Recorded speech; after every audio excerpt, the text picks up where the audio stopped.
आज यकीन हो गया मुझे कि आप मुझसे मोहब्बत नहीं करती हैं। इस घर में रहने का फायदा ही नहीं है। अब तो जा रहा हूँ आपको छोड़ के। तो उसे भी कहो ना अपना हक अदा करे, चौखट पर अपना सर रखे और कहे तुम्हारे बाप का कातिल।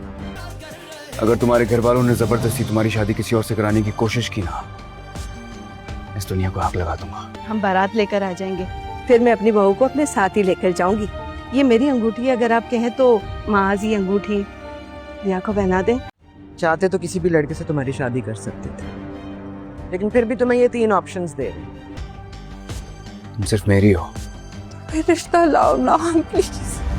अगर ये कर सकता है तो ठीक है, वरना अगले हफ्ते हम तुम्हारी शादी करें। बस अब शादी के बाद तो आप ही के घर जाना है इसने, तो फिर आजकल से क्या फर्क पड़ता है। कबीर मंगेतर है मेरा, मैं इसके अलावा और किसी से शादी नहीं करूंगी। ये हक है इस रिश्ते का।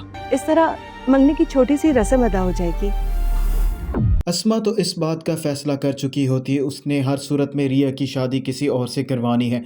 इसलिए वो रिया के पास आएगी और आकर उसे 3 रिश्ते दिखाएगी और रिया से कहेगी मैं तुम्हें ये चॉइस देना चाहती हूँ, तुम इन तीनों में से कोई भी रिश्ता चुन सकती हो। और रिया जैसे ही अस्मा की बात सुनेगी उसे बहुत बुरा लगेगा और अपनी बहन को वो साफ साफ इनकार कर देगी। लेकिन अस्मा भी रिया की बहन होती है, इसलिए वो रिया से कहती है मैं कभी भी तुम्हारी शादी कबीर से नहीं होने दूंगी।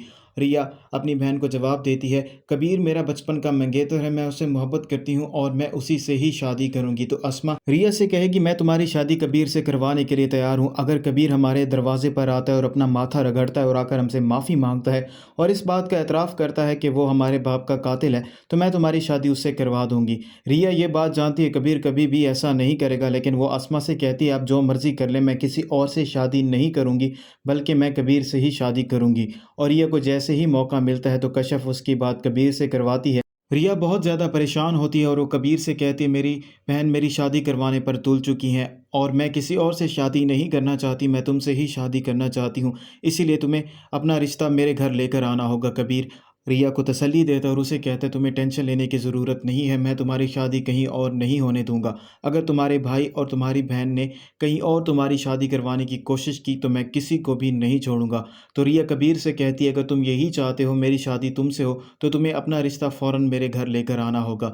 कबीर रिया को तसल्ली देता है और उसे कहता है तुम्हें टेंशन लेने की ज़रूरत नहीं है, मैं एन टाइम पर वहाँ पहुँच जाऊँगा और मैं तुम्हारा रिश्ता भी तुड़वा दूँगा। और वहीं दूसरी तरफ अस्मा ने रिश्ते वालों को भी बुला लिया होता है और कबीर को ये बात मालूम होने वाली है।